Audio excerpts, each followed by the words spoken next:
तैमूर के हमले से दिल्ली सल्तनत के कई टुकड़े हो गए थे।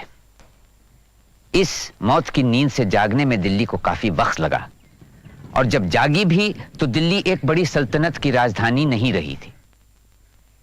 तैमूर के आक्रमण के बाद उत्तर भारत कमजोर और बंटा हुआ रहा। इससे कहीं अच्छी हालत में था दक्षिण भारत, जहां का सबसे बड़ा राज्य था विजयनगर। इत्तेफाक से कई विदेशी यात्री विजयनगर आए और उन्होंने अपने सफरनामों में शहर और राज्य के बारे में काफी कुछ लिखा।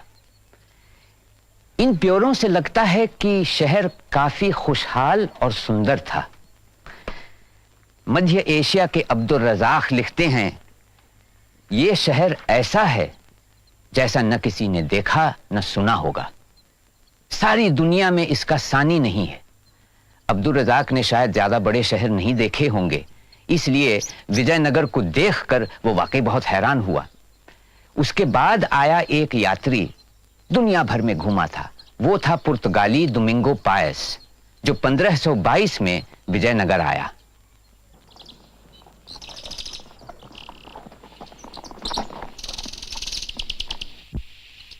इस देश में घनी आबादी वाले कई शहर, कस्बे और गांव हैं। महाराज ने एक विशेष नगर बनवाया है जो मजबूत चार दीवारी और परकटों से घिरा है। महाराज का महल भी एक मजबूत दीवार से घिरा हुआ है, जिसके अंदर इतनी जगह है जितनी पुर्तगाल की किसी महल में नहीं। इस शहर में साफ सुथरी सड़कें और धनिकों, सेनानायकों, सामान्य नागरिकों के भव्य मकान हैं। इस नगर में सभी देश और जाति के लोग हैं, क्योंकि यहाँ बड़े पैमाने पर कीमती पत्थरों, खासतौर पर हीरों का व्यापार होता है। शहर के आकार का बयान मुश्किल है। देखने से ऐसा लगता है जैसा ये रोमा जितना ही बड़ा और खूबसूरत है। सारी दुनिया में ये शहर इसीलिए भी बेहतरीन है क्योंकि यहाँ किसी चीज की कमी नहीं है। इस शहर की हालत उन शहरों जैसी नहीं जो अपने नागरिकों को खाने पीने का सामान भी नहीं दिला पाते। यहाँ तो हर आदमी के पास जरूरत की हर चीज है।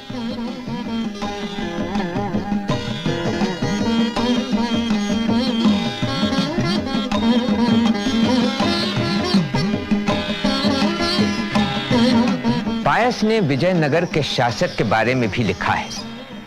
वो दक्षिण भारत के इतिहास के महान शासकों में था। उसका योद्धाओं में बड़ा नाम था। एक ऐसा योद्धा जो दुश्मनों से भी नरमी से पेश आए। एक ऐसा राजा जो साहित्य और कला का सरपरस्त था, जो एक हर दिल अजीज और दरिया दिल राजा था, जिसकी याद अब तक दक्षिण में ताजा है। उसका नाम था कृष्णदेव राय।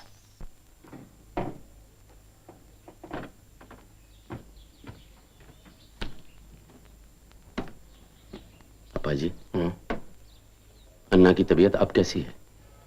महाराज अचेत अवस्था में है। लगता है उनका अंतिम समय आ गया है। क्या? अब जाने की कोई जरूरत नहीं।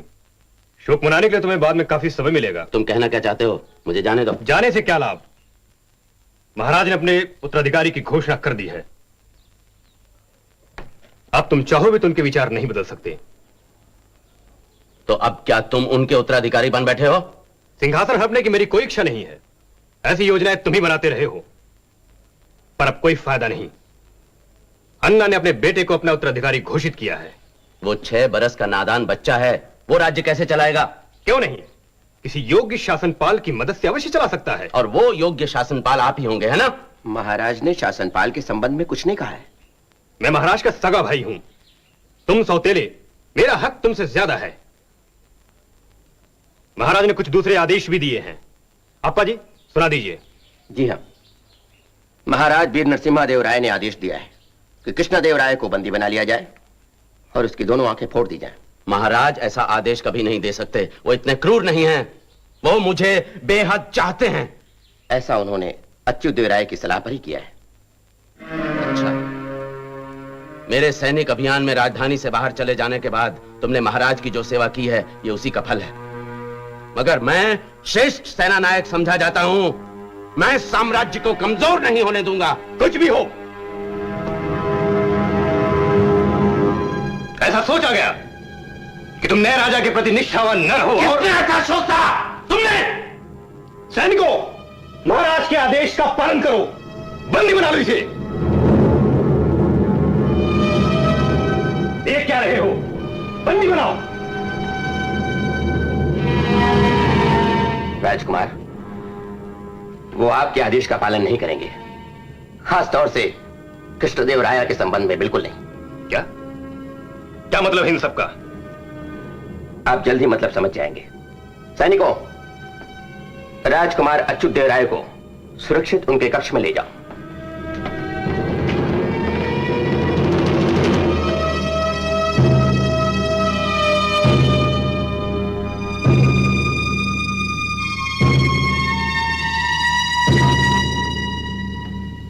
जी, मुझे तो लगा कि आप मुझे बंदी बना ही लेंगे। और आपकी आंखें फोड़ दूंगा। मैंने आपको महाराज का आदेश सुनाया है, ये तो नहीं कहा कि मैं उसका पालन भी करूंगा। मैं आपके स्नेह और निष्ठा का बहुत आभारी हूं। मैं साम्राज्य के प्रति निष्ठावान हूं। विजयनगर के सिंहासन पर एक बच्चे को नहीं, बल्कि आप जैसे एक समर्थ व्यक्ति को बैठना चाहिए। तलांगुतक धिकुतक धिगिणतुम धिगुणांगुतक ताहतकिटतक धित्तलांगुतक तलांगुधित्तक झम तरिकिटतक तरिकिटतक तककिटतक तदिगिणतुम तदिगिणतुम तदिगिणतुम। राजाधिराज वीर प्रतापी श्री कृष्ण राय भूप। राजाधिराज वीर प्रतापी श्री कृष्ण राय भूप। श्री कृष्ण राय भूप। सकलांध्र निखिल कर्नाटक भू नवरत्न खचित सिंहासनाधिप संगीत नृत्य शिल्प। श्री कृष्ण राय भूप। श्री कृष्ण राय भूप। कलपिटु हसपटु महादेवी नर्तन कर धिकलाएगी। झांझर रव से कंकण ध्वनि से मंडूक सरस गाथा। मंडूक सरस गाथा।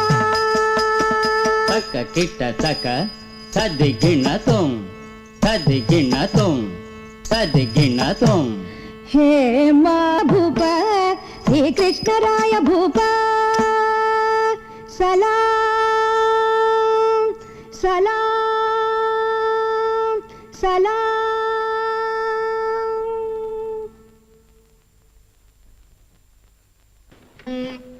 चंद्रगिरी किले में सभी प्रबंध भली भांति पूरे हो चुके हैं ना? जी हाँ महाराज, राजकुमार वहां से भाग नहीं सकते। पहरेदार भरोसेमंद है और हम उन्हें समय समय पर बदलते भी रहेंगे ताकि वो राजकुमार से कोई संबंध न बना सके। अपा जी, मुझे एक बात का आश्वासन दीजिए कि उन्हें किसी प्रकार का कोई कष्ट नहीं होगा। वैसे भी मुझे अपने सगे संबंधियों को कारावास में डालते हुए ठीक नहीं लग रहा। महाराज, ठीक तो मुझे भी नहीं लग रहा है, परंतु ऐसा न करने में जोखिम अधिक है, क्योंकि इस वक्त हमें बाहरी शत्रुओं से निपटने की तैयारी करनी है। अंदरूनी जोखिम उठाने की अवस्था में हम नहीं। हाँ, बीजापुर के आदिल खान ने उत्तरी सीमा को कृष्णा से तुंगभद्रा तक धकेल दिया है और पश्चिम में गोवा और बेलगांव पर कब्जा कर लिया है। उधर उड़ीसा के गजपति ने उदयगिरी को हड़प कर हमें पूर्वी घाटों तक धकेल दिया है। अब इससे ज्यादा हमारी प्रतिष्ठा और क्या कम हो सकती है? महाराज,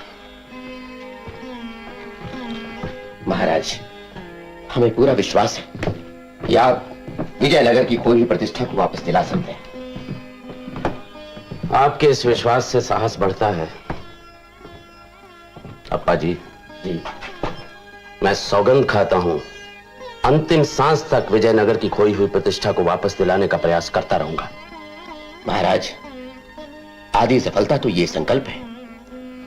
सबसे पहले हमें अपने नायकों को काबू में करना होगा। उन देशद्रोहियों को हमने पत्र लिखे थे, कोई उत्तर मिला? जी, दक्षिण के कुछ नायकों ने राजस्व देने से इनकार कर दिया है और मैसूर के भी कुछ नायक आपको राजा मानने को तैयार नहीं। उम्मतूर के दुष्ट गंगा राया ने सिंहासन पर अपना दावा करने का दुस्साहस भी किया है। मैं ये सब और बर्दाश्त नहीं कर सकता। इन देशद्रोहियों को अब मेरी तलवार की धार का सामना करना पड़ेगा।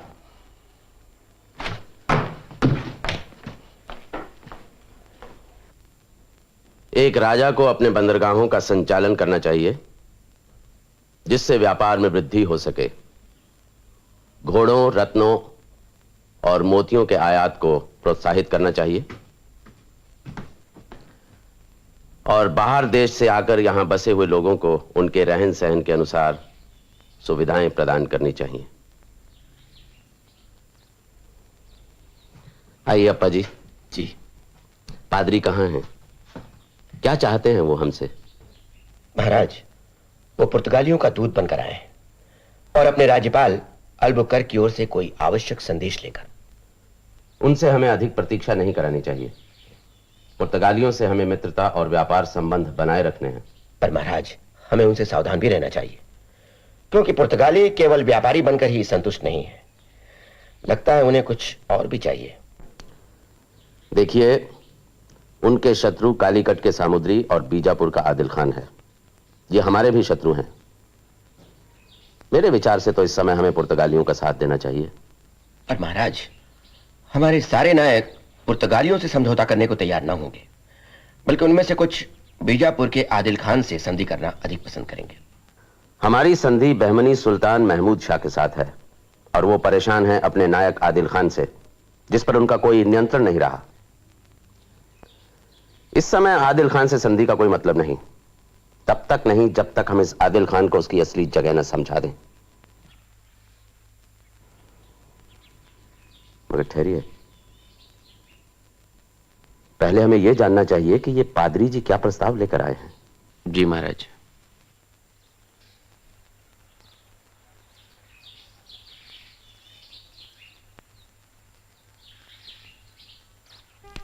आइए।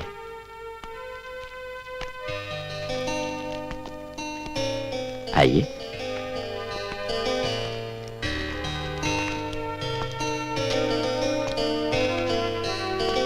आइए।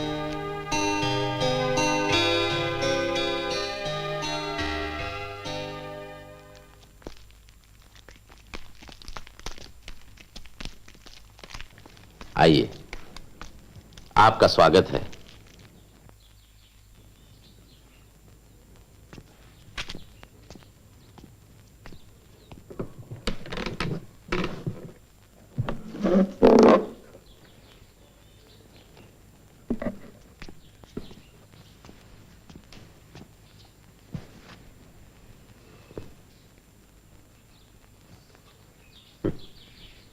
आप अपने महाराज और राज्यपाल महोदय से इन उपहारों और शुभकामनाओं के लिए हमारा धन्यवाद जरूर कहिएगा। श्रीमान, हमारा महाराज हृदय से आपका सम्मान करते हैं और मित्रता की इच्छा रखते हैं। पर उनसे तो हमारी मित्रता है ही, और हम इस मित्रता को विशेष महत्व देते हैं। क्यों अप्पा जी? जी। मित्रता के अलावा आपके राज्यपाल श्रीमान अल्बुकर्क हमारे राय से और क्या चाहते हैं? हम शांति और मित्रता की भावना के साथ आपके देश और यहाँ के व्यापार के बारे में कुछ जानना चाहते हैं। इसके बदले हमें और क्या मिलेगा? हम अपने जहाजों में हॉर्मुज़ और दूसरे स्थानों से घोड़े लाया करते हैं, जो अरबी घोड़े से कुछ अच्छे होते हैं।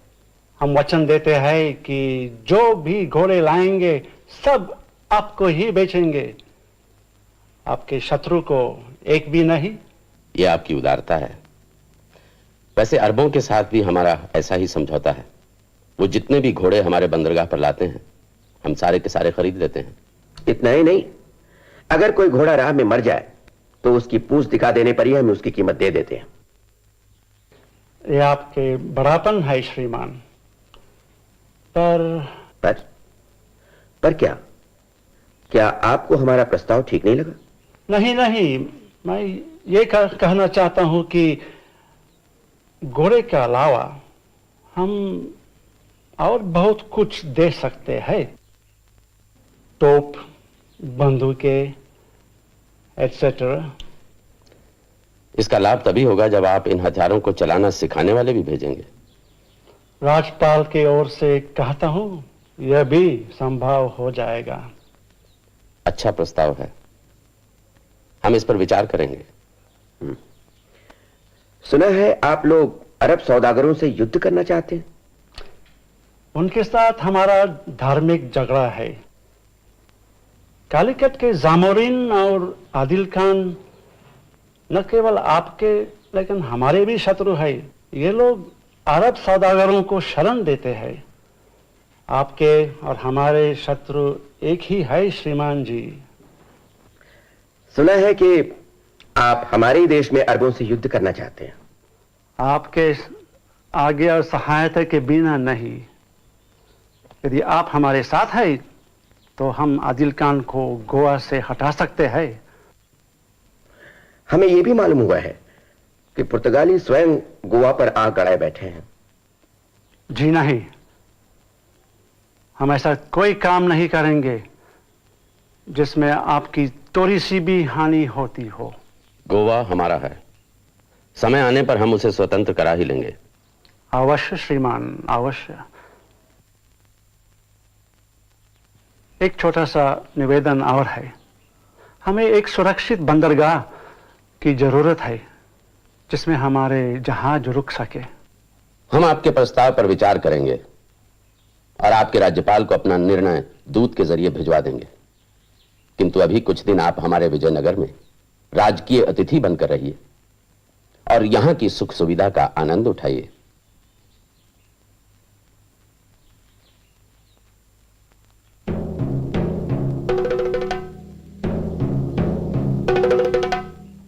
राया रोज सूरज उगने से पहले सेर भर तिल का तेल पीते हैं और फिर इसी तेल से मालिश करवाते हैं। मालिश के बाद एक लंगोट पहन मुकदर उठाते हैं। फिर तलवारबाजी के अभ्यास करते हैं जब तक कि सारा तेल पसीने के साथ बह न जाए। फिर अपने किसी पहलवान के साथ कुश्ती लड़ते हैं। इतनी मेहनत के बाद घोड़े पर सवार हो सूरज उगने से पहले खुले मैदान में एक दिशा से दूसरी दिशा तक घोड़ा दौड़ाते रहते हैं। दिन निकलने से पहले तक वो इन्हीं कामों में व्यस्त रहते हैं।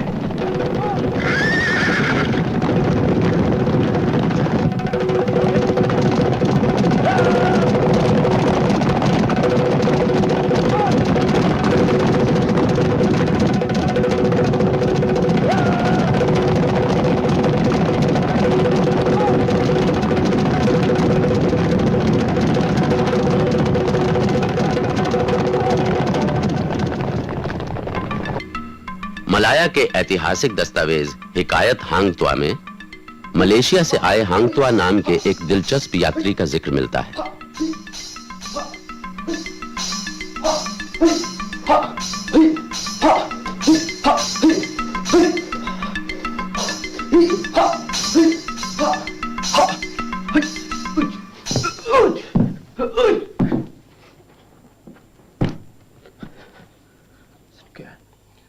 बहुत अच्छे भाई, तुम तो तलवारबाजी की कला में माहिर हो हांग त्वांग। भाई तुम्हारे नाम का उच्चारण कुछ कठिन है। आप मुझे लक्ष्मण भी कह सकते हैं महाराज।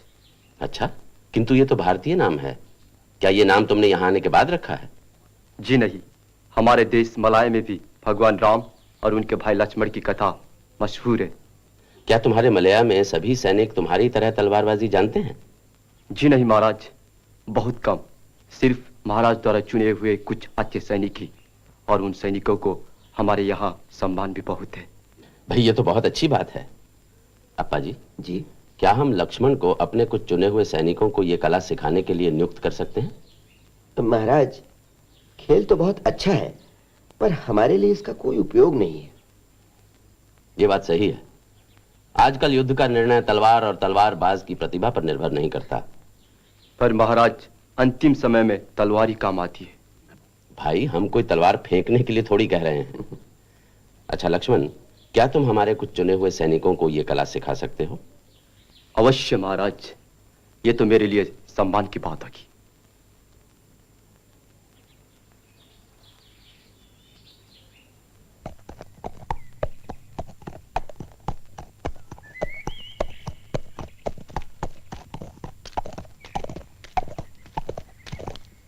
राया, बीजापुर के नए बादशाह इस्माइल आदिल खान का एलची आया हुआ है। उसे यहाँ बुलाओ। यहाँ रहा? क्यों नहीं? क्या उसने कभी घोड़े पर सवार आदमी नहीं देखा है? जी हाँ। जी।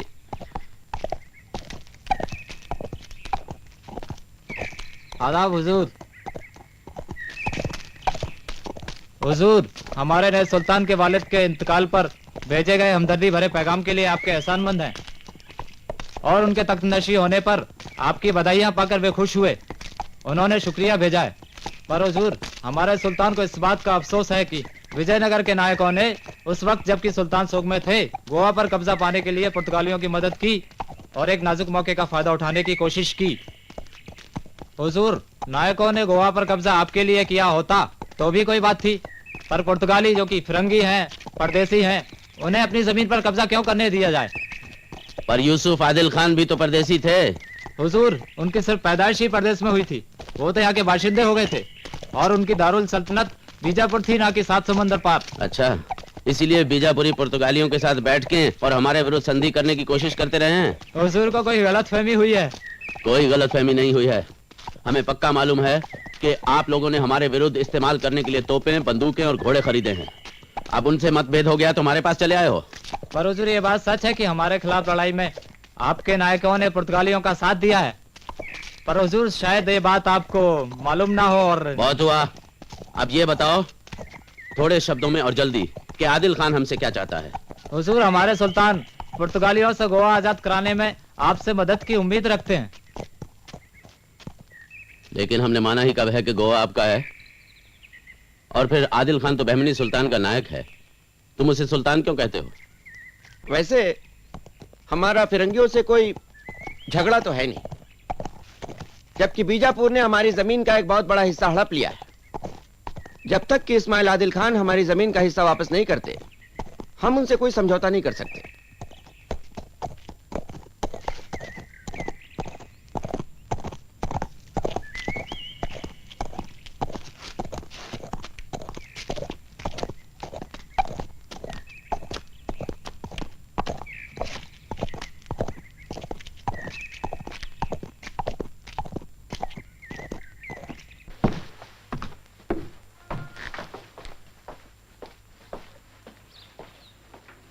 अपा जी, मैं उस गीदड़ गंगा राया से निपटने तक साम्राज्य का भार आपके कंधों पर डाल रहा हूं।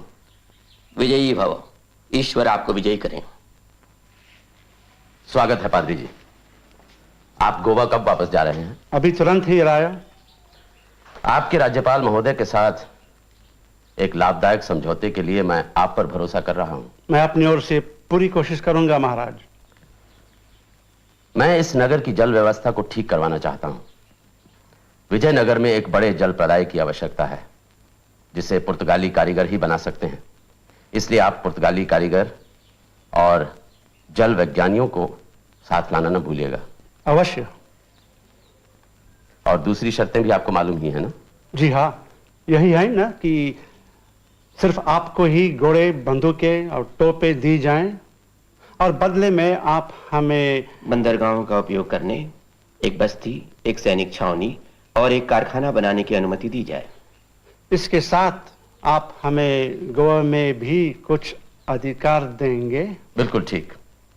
अपा जी, पादरी लुइस के साथ एक सशस्त्र सैनिकों की टोली भेज दी जाए। पता नहीं है आदिल खान कब क्या कर बैठे। जो आज्ञा महाराज।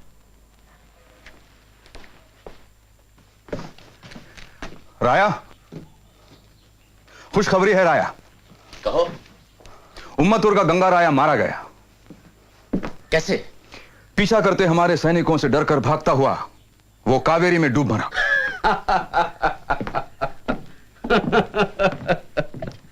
वो देशद्रोही इसी लायक था। अच्छा हुआ साम्राज्य का एक और कांटा खत्म हुआ। अभी अब आपको उम्मतुर के नए शासनपाल के बारे में सोचना चाहिए राया। गोविंद राया कैसा रहेगा? कौन गोविंद राया? अब्बाजी का भाई? पर वो तो ब्राह्मण है राया। तो महाराज, हम चारों तरफ शत्रुओं से घिरे हुए हैं। हमें इस समय शक्तिशाली सेना नायकों और उनके तैयार सैन्य दलों की आवश्यकता है, ऐसे ब्राह्मणों की नहीं जो जरूरत पड़ने पर शस्त्र भी ना उठा सके। शस्त्र चलाने के लिए हमारे पास सेना है। गोविंद राया वहां की व्यवस्था को सुधार सकता है। ब्राह्मणों को उच्च पदों पर बिठाकर मैं वास्तव में कुछ ज्यादा ही शक्तिशाली हो चुके नायकों की शक्ति को कम करना चाहता हूं। मैं नहीं चाहता फिर से कोई गंगा राया सर उठाए। पर राया, ब्राह्मण पहले से ही बड़ी संख्या में मंत्री पद पर बैठे हुए हैं। आपस में सब संगठित होकर आपके विरुद्ध उठ खड़े हुए तो? ऐसा नहीं हो सकता। उनके पास नायकों जैसे शस्त्र चलाने वाले सैनिक कहां हैं? हाँ, अगर तुम शासनपाल बनना चाहते हो तो साफ साफ शब्दों में कहो, तुम मेरे दामाद हो। जब आपने निर्णय कर ही लिया है तो मैं क्या कह सकता हूं? राम राया, मैं तुम्हें अपने से दूर नहीं रखना चाहता। तुम्हें यह समझना चाहिए।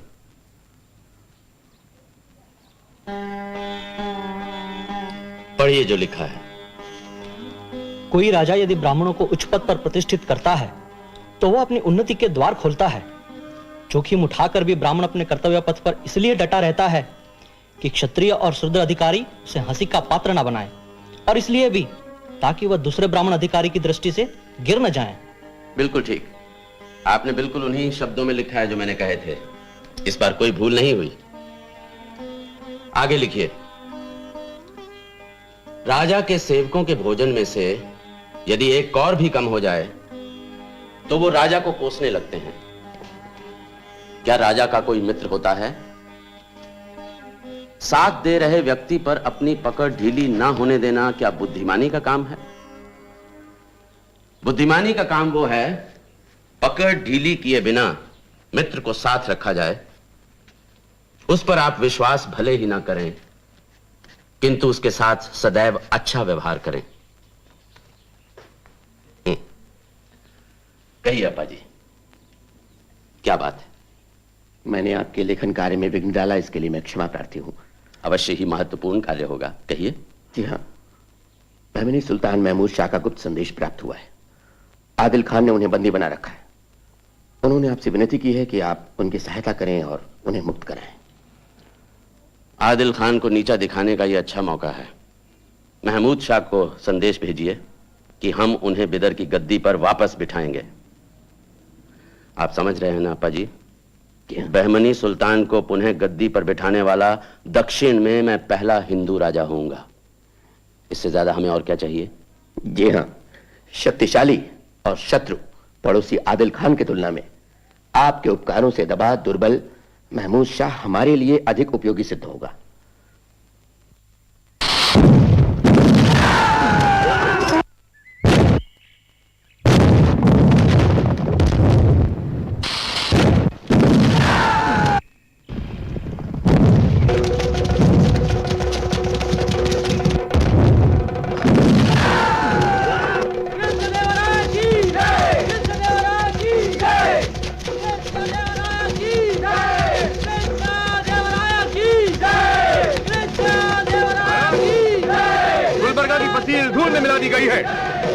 आदिल खान की राजधानी पूरी तरह नष्ट हो चुकी। इस धरती पर हल चलवाइए और इसमें अरंडी बो दीजिए। जब इब्राहिम सुल्तान खान इस स्थान को देखेगा या इसके बारे में सोचेगा तो हमारी शक्ति के भय से कांप उठेगा। क्या आप नगर में प्रवेश करेंगे महाराज? नहीं, अभी तो आधा काम हुआ है। सुल्तान महमूद को बिदर में उनके सिंहासन पर बिठाना जो बाकी है। आप नगर में प्रवेश कीजिए और सुल्तान महमूद को यह खबर दीजिए कि हमने इब्राहिम खान को हरा दिया है, और गुलबर्गा की चट्टान जैसी मजबूत चार दीवारी का जो हमने हाल किया है उसके बारे में भी बताइएगा। मैं स्वयं उन्हें बिदर छोड़ने आऊंगा। जो आ गया महाराज।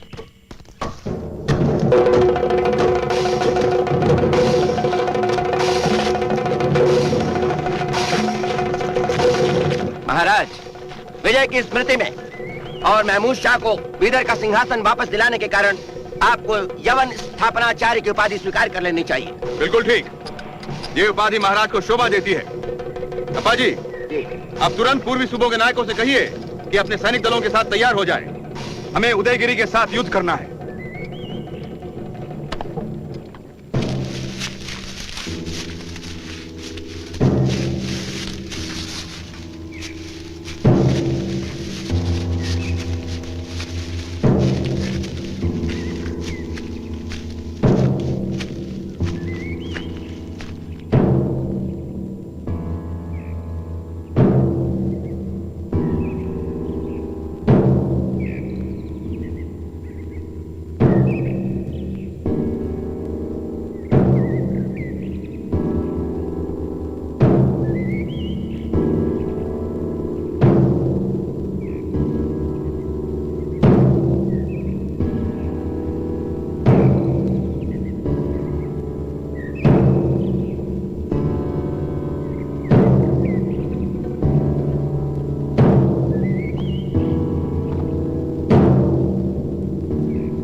विजयनगर के कायरों, लौट जाओ, आगे बढ़ो, धावा बोलो। इन मुट्ठी भर कलिंग सैनिकों से हंसी उड़वाते किले को घेर कर खड़े रहने से कोई फायदा नहीं। चलो। महाराज, मुश्किल यह है कि किले तक पहुंचने के लिए सिर्फ एक ही सड़क है और वो भी काफी संकरी और चट्टानों के बीच से गुजरती है। हमारे सैनिक जैसे आगे बढ़ते हैं तीर के शिकार हो जाते हैं। हाँ, अगर हम के सैनिकों को भूखा मरने की हालत तक पहुंचा दें तो ही वो हार मानेंगे। तो क्या उम्र भर इन चट्टानों पर बैठकर हम कलिंग सैनिकों के भूखे मरने का इंतजार करते रहेंगे? करो हमला। कोई और उपाय सोचा जाए। उपाय तो है राया, कीमती भी है और कठिन भी। कोई बात नहीं अप्पा जी, इस किले को जीतने के लिए अगर हमें चट्टानों को भी खिसकाना पड़ा तो भी कोई चिंता की बात नहीं। राया, हमें करना भी वही पड़ेगा। क्या कह रहे हैं अप्पा जी? क्या हम इन चट्टानों को तोड़कर रास्ता बनाएं? राम राया, चट्टानों को फोड़कर नहीं, अगर हम लकड़ी के पटरों और मिट्टी से सलामी बनाकर किले की दीवार तक पहुंच गए तो फिर हम चारों तरफ से उन पर धावा बोल सकते हैं। जो आ गया राया। लेपेक। आज्ञा महाराज। लिखिए भाई, लिखिए। एक राजा को शत्रु के साथ युद्ध जीतने की भीष्म प्रतिज्ञा कभी नहीं करनी चाहिए। शत्रु पर आक्रमण करने के लिए जब वो अपनी सेना के साथ जा रहा होता है, या तो वो अपने उद्देश्य में सफल हो सकता है और या असफल। यह भी हो सकता है कि भविष्य में उसका उद्देश्य पूरा हो, तत्काल नहीं। एक राजा को राजनीतिज्ञ होना चाहिए या युद्ध का प्रेमी?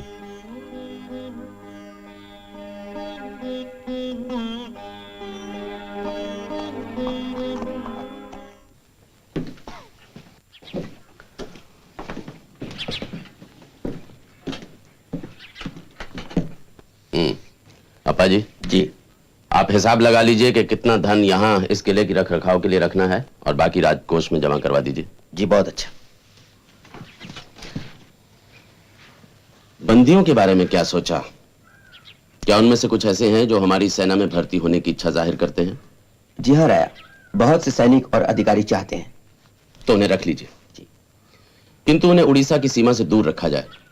और साथ साथ नहीं, बचे हुए बंदी जो अभी भी गजपति के प्रति निष्ठा रखते हैं उन्हें बंदी घर में ही रहने दीजिए, लेकिन उदयगिरी में नहीं। जी राया, राज परिवार के सदस्यों का क्या करें? उन्हें मेरे सामने लाइए। जी, बहुत अच्छा। आइए आइए।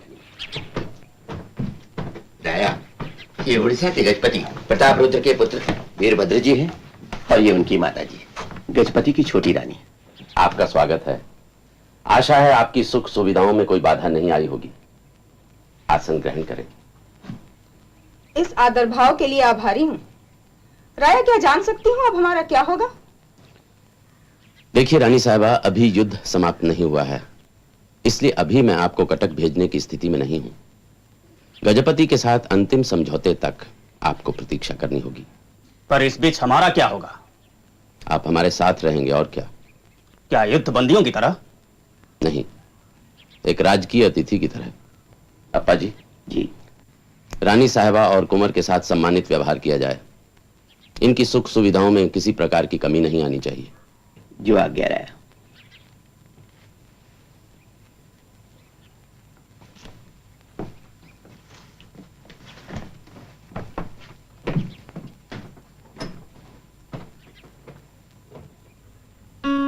राया, आपके लिए एक अनमोल रत्न है। ये बाल कृष्ण की ये मूर्ति मुझे किले के राजकक्ष से मिली। ये तो बेजोड़ है, मुख पर अद्भुत मुस्कान है। जी। इसकी स्थापना के लिए महल परिसर में मैं एक भव्य मंदिर का निर्माण करवाऊंगा। राया, कृष्ण के प्रति आपकी भक्ति तो जग जाहिर है, परंतु यदि आप एक बात का ध्यान रखें तो अच्छा है।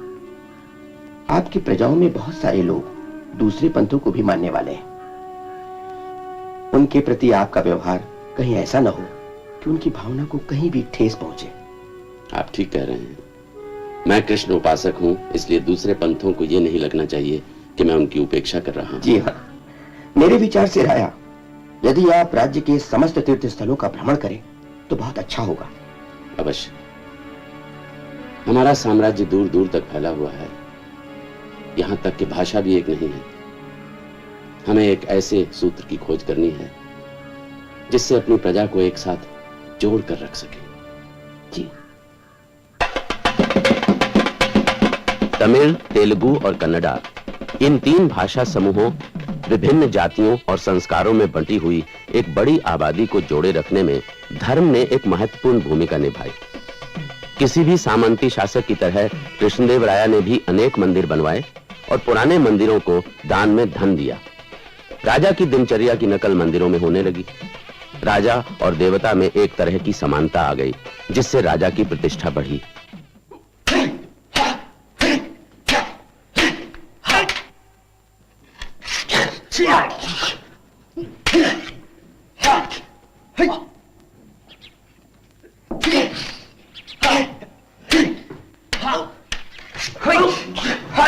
लक्ष्मण।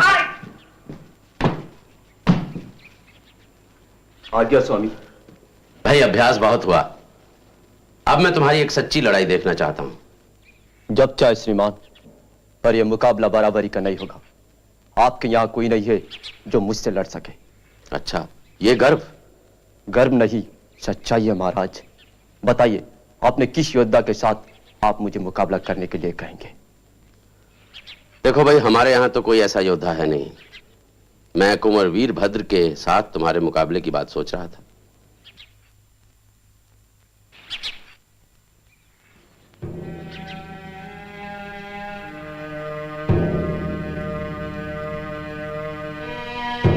आपने मुझे बुलवाया? सुना है तुम तलवारबाजी में माहिर हो, सर्वश्रेष्ठ हो। क्या सचमुच तुमने इतनी महारत हासिल की है? एक हारे हुए सैनिक को अपनी वीरता का बखान शोभा नहीं देता महाराज। देखो, उदयगिरी की लड़ाई एक और बात थी।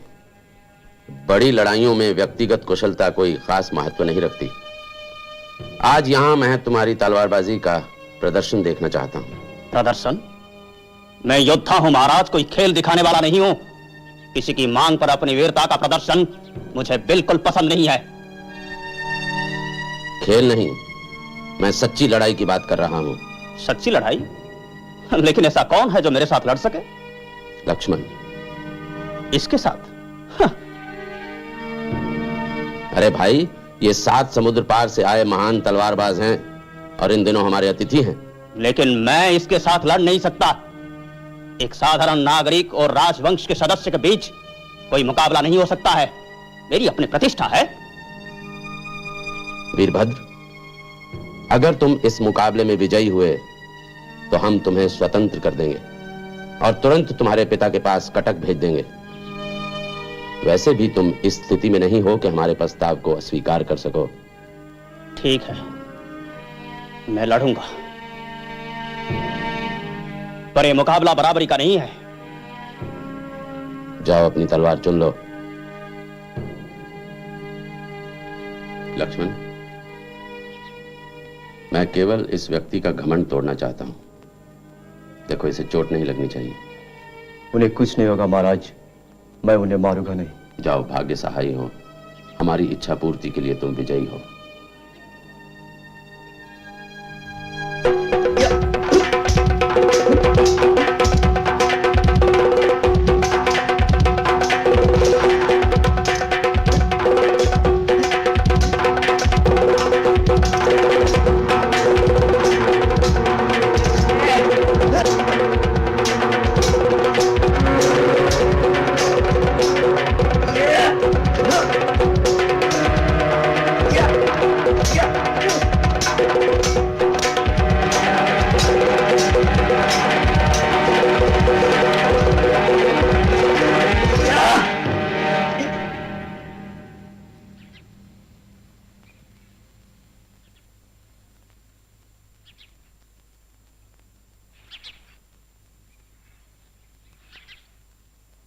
बहुत अच्छे लक्ष्मण, बहुत अच्छे। धन्यवाद महाराज। महाराज, कुंवर, रुक जाओ।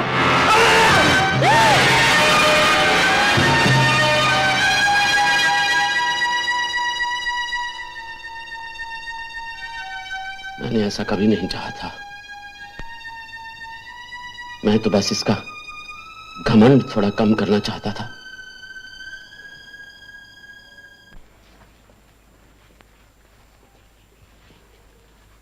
महाराज, कुंवर वीरभद्र की मृत्यु के पश्चात गजपति प्रताप रुद्र काफी टूट चुके हैं। उन्होंने शांति समझौते की याचना करते हुए एक बार फिर से संदेश भेजा है। उनके साथ संधि प्रस्ताव को अंतिम रूप देने का सही समय आ गया है। उन्हें लिखिए कि हमें यह स्वीकार है, किंतु संदेश वाहक के हाथ यह संदेश न भेजें। हम उनकी रानी को कटक वापस भेज देते हैं और साथ ही समझौते का स्वरूप भी। हमें गजपति पुत्री कलिंग कुमारी के साथ विवाह का प्रस्ताव भी स्वीकार है। रानी को पूरे सम्मान और सद्भाव के साथ सारी बात समझाकर विदा कीजिए। जो आ गया महाराज।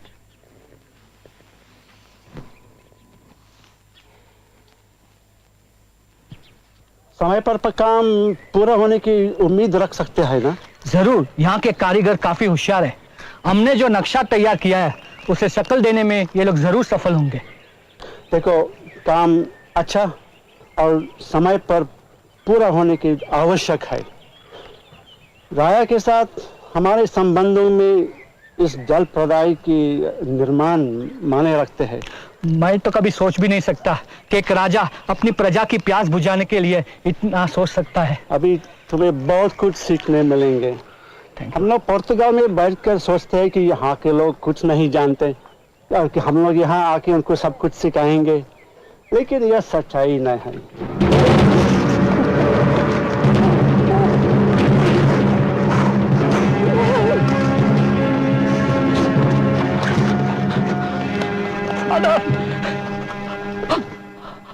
अपा जी, हत्यारों का पता चला या नहीं?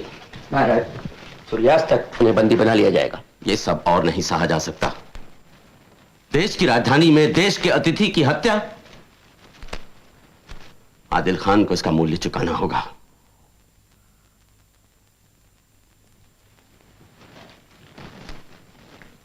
श्रीमान, मैं अपने दुख को शब्दों में नहीं कह सकता। पादरी लुइस हम सबके हृदय में समा गए थे। वो एक सीधे सच्चे इंसान थे। अपा जी, पुर्तगाल के इस महान राजगीर की सुरक्षा का कड़ा प्रबंध करना चाहिए। अवश्य महाराज। और पुर्तगाली राज्यपाल से हमें क्षमा मांगनी होगी कि हम उनके दूत की रक्षा नहीं कर पाए, और उन्हें माकूल मुआवजा भी देना होगा। इस सब का तुरंत प्रबंध किया जाए जी। और उन हत्यारों को जीवित मेरे सामने लाया जाए। उनसे उगलवाने के बाद आदिल खान को सबक सिखाया जाएगा।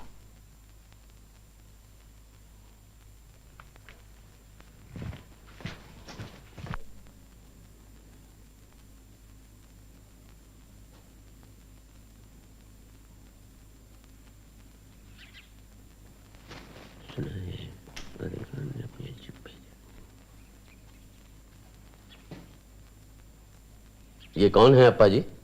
सुल्तान इस्माइल आदिल खान की तरफ से मैं विजयनगर राया रायन महाराज कृष्णदेव राया को खैर ख्वाही का पैगाम लेकर आया हूं। मगर आपसे पहले किसी मंत्री से मिलने के लिए कहा गया था ना? जनाब, गुस्ताखी माफ करें। दरअसल चलते वक्त मुझे हिदायत दी गई थी कि मैं सिर्फ वाली विजयनगर को ही अपना संदेशा सुनाऊं। मगर यह कोई ढंग नहीं है। जनाब, ये तो मुझे भी मालूम है, पर ये एक बादशाह के नाम दूसरे बादशाह का सीधा पैगाम है। ये किस बादशाह का संदेश लेकर आए हैं? हुजूर, मैं बीजापुर के बादशाह इस्माइल आदिल खान शाह का एलची हूं। अच्छा, जबरदस्ती सल्तनत हड़पने वाले आदिल खान अब अपने आप को शाह कहने लगे हैं। ठीक है, संदेशा सुनाओ। मेरे आका राया रायन के साथ सुलह और अमन कायम करने की ख्वाहिश रखते हैं। मुझे समझौते की शर्तें तय करने के लिए भेजा गया है। आदिल खान हमसे समझौता करना चाहता है, जबकि हमने उसे युद्ध में हरा दिया है। जाओ और जाकर उससे कहो कि वो यहां आए और हमारे सामने गिरकर हमारी कदमबोसी करे, तब शायद हम अमन और समझौते की बात सोच सकें। ये हमारी शर्त है। जाओ जाकर कह दो उससे।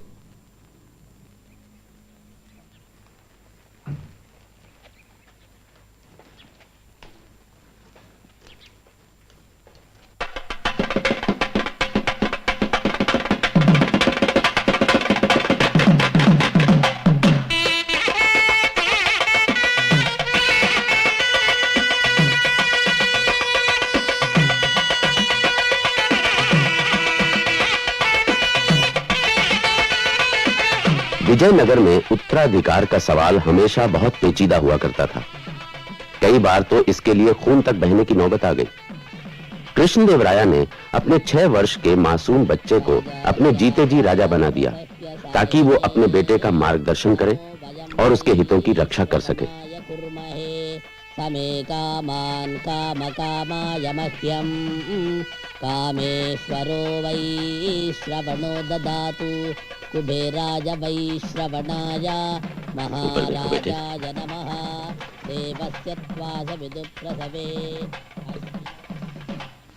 राया, आप कम से कम शासनपाल का पद स्वीकार कर लेते तो अच्छा था। नहीं अप्पा जी, इसकी अब जरूरत नहीं है।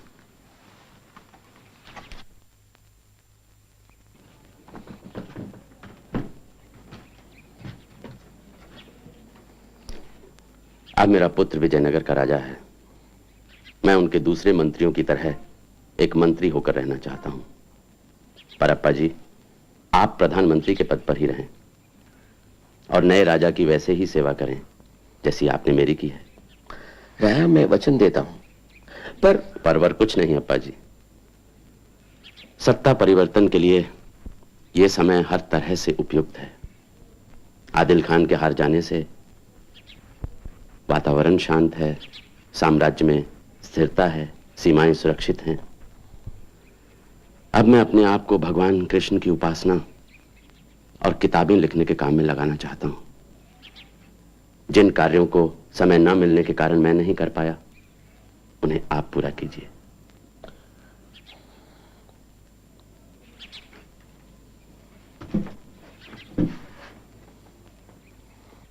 भाग्य भी कभी कभी कितना कठोर हो जाता है।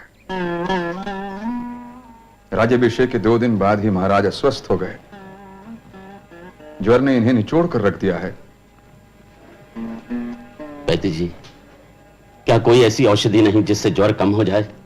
मैंने सारे प्रयत्न कर लिए हैं स्वामी, पर कोई औषधि असर नहीं कर रही। ये क्या कह रहे हैं आप? क्या आपका सारा औषध ज्ञान पराजित हो चुका है? महाराज, मैंने एक पुर्तगाली चिकित्सक को गोवा से बुलाया है। समझ नहीं आता इस भयानक ज्वर का कारण क्या है। अद्भुत ताप चढ़ा है। राजवैद्य जी, क्या यह हो सकता है कि इनके भोजन में कुछ मिलाया गया हो? कुछ कहा नहीं जाता। विष के लक्षण भी साफ नहीं है। पर ऐसी कोई संभावना है? निश्चित रूप से कह सकना संभव नहीं, पर किसी संभावना से इनकार नहीं किया जा सकता। ये क्या कह रहे हैं आप? महाराज,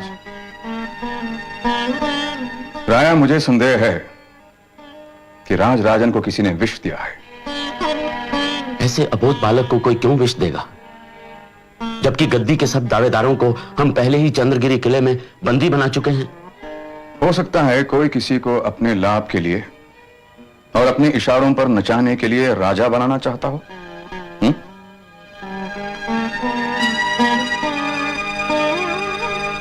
तुम्हें किस पर संदेह है? हो सकता है ये किसी मंत्री का।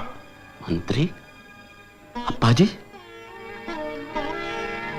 नहीं, ये नहीं हो सकता। क्यों नहीं हो सकता? क्यों नहीं हो सकता? मुझे पूरा विश्वास है। याद कीजिए राया, एक दिन उन्होंने आपको भी गद्दी पर बिठाया था।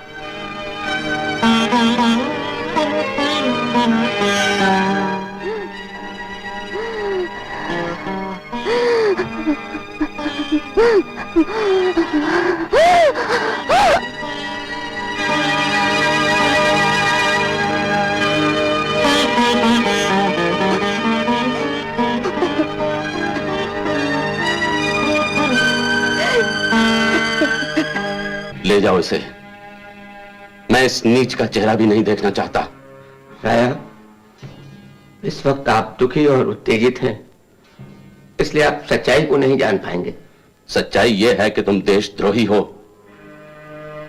राज हत्या करने वाले नीच षड्यंत्रकारी। अगर आपको ऐसे लगता है तो मुझे सूली पर चढ़ा दीजिए। तुम इसी लायक हो। मैं सिर्फ इसलिए ऐसा नहीं कर रहा कि ब्रह्म हत्या का पाप मैं अपने सर पर नहीं लेना चाहता। ले जाओ इसे, आंखें फोड़कर काल कोठरी में डाल दो इसे। जान बच रही है, यही बहुत है अप्पा जी। अगर मैं होता तो कभी जीवित नहीं छोड़ता। अगर आपको भी बोलने का अधिकार है तो राया, न्याय की आशा करना व्यर्थ ही है। ले जाओ इसे, ले जाओ।